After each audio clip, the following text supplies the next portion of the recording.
In the previous video, we introduced the basics of stock analysis for beginners, focusing on determining if a stock is suitable for investment. We outlined a 5-step approach to help you navigate this process.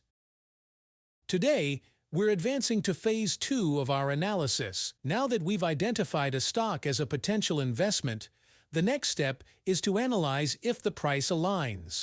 Let's begin with the concept of intrinsic value of a stock.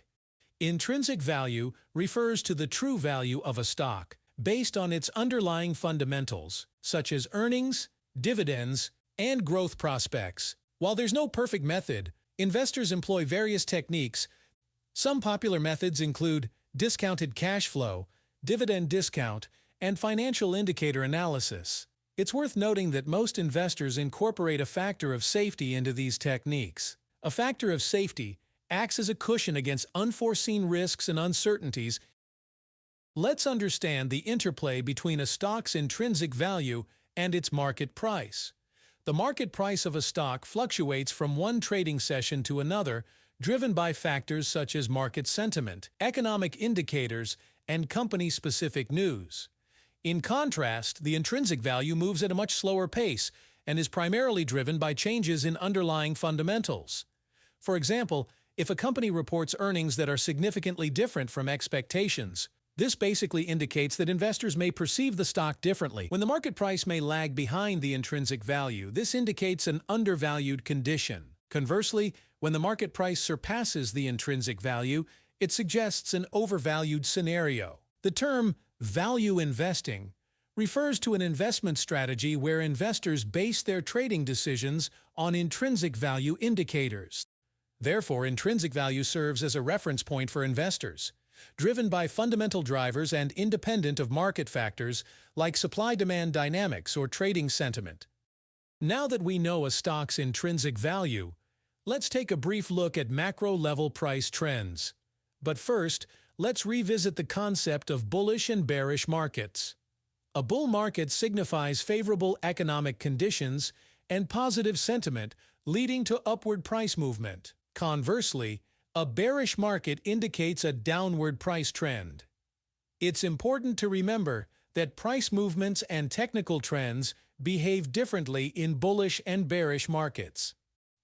The next couple of concepts are critical to understand this. First, the Dow theory, which splits price movement into 6 phases.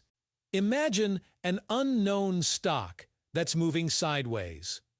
Despite strong underlying fundamentals, there's little noticeable price movement.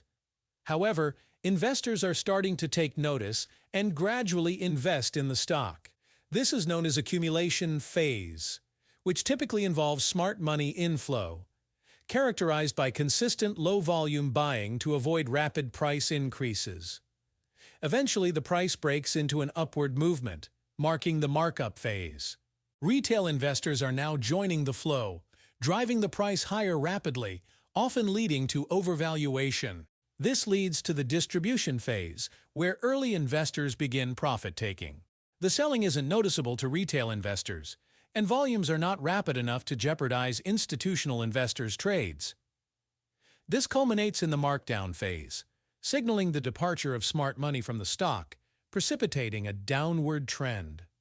This cycle repeats into the next accumulation phase and continues onward. What's crucial to note is that price doesn't move linearly from point A to point B. Instead, it traverses through numerous cycles. For traders unaware of these cycles, they often buy at highs assuming prices will keep rising and sell at lows, expecting continued decline. Here is a 1-year chart for Google stock. While the price has increased substantially, you can clearly notice the cycles it followed. This chart helps you identify significant highs and lows, which can serve as a starting point to investigate the reasons behind such drastic movements. It's also valuable to observe where the stock is trading relative to its 52-week high and low, and pay attention to the trading range throughout the day and the volume of shares being traded. With experience, you'll realize that volume is your best friend in analyzing stock movements. Let's quickly visit 2 more aspects of price movement: the efficient market hypothesis, which states that asset prices reflect all available information and are therefore always accurately priced, and the random walk theory, which suggests that future price movements cannot be predicted based on past price movements alone. Technical indicators are perhaps the most popular topic among beginners. Unfortunately, many jump directly into their use without much know-how of their design principles or market fundamentals. This topic is intentionally placed so late in our approach, as without the right knowledge, their use can be quite counterproductive. First, let's understand a few key points. Technical indicators rely solely on past data, meaning they may lag behind any new information. Most indicators look back only 14 to 20 periods, which limits their ability to fully reflect past information in their indication. Technical indicators perform best when supported by volume. Technical indicators are most effective when used in the direction of price trend. There's a popular saying to indicate this: trend is your friend. Technical indicators are particularly effective in trending markets, and not as such when the market is moving sideways. Finally, almost all indicators give more than a few false signals. Therefore, no single indicator can be blindly trusted. It is best to validate indications by waiting for repeated signal or by using multiple indicators. Technical indicators are classified into various groups, most popular being oscillators, like RSI or stochastic, which provide overbought or oversold signals. Then there are momentum indicators, such as MACD. Others include volumetric indicators, volatility indicators, and so on. Here is a list of most popular indicators. You may subscribe to my channel to learn about most of them.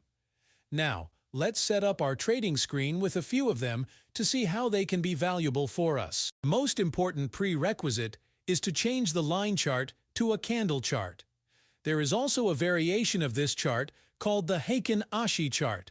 However, for now, we stick with the normal candle chart. Now let's start adding the technical indicators. The first one we will add is called the Bollinger Bands. Like most indicators, this works on the basis of mean reversion and determines price volatility around a moving average. Next, we will add the RSI chart, which indicates the rate of price change. Then is the MACD chart, my personal favorite. This gives you an indication of price momentum by comparing short-term price to a long-term price. Then, there is stochastic oscillator. Like RSI, this chart works between two bands and provides overbought and oversold signals. However, this indicates the latest market price with reference to the recent highs and lows.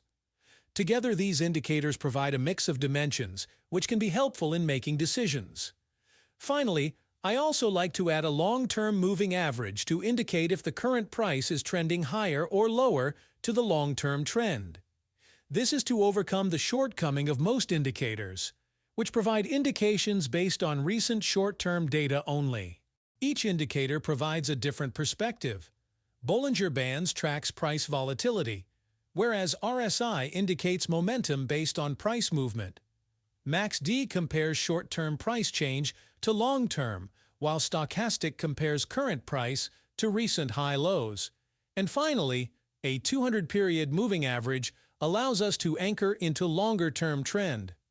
Altogether, these indicators provide a holistic view spreading across a range of dimensions. Our final step is to determine risk-to-reward ratio for our investment. This is basically establishing the size of loss you are willing to take in order to secure the expected reward. Most traders follow a 1-to-5 ratio, which enables them to determine where to place the stop loss. Finally, it's important to remember that even the wisest of them find it difficult to navigate turbulent markets. That concludes this video. Remember, in order to make informed investment decisions, seek necessary guidance from a professional financial advisor, as investing in the stock market carries inherent risks. If you found this video helpful, like this video and subscribe to the channel.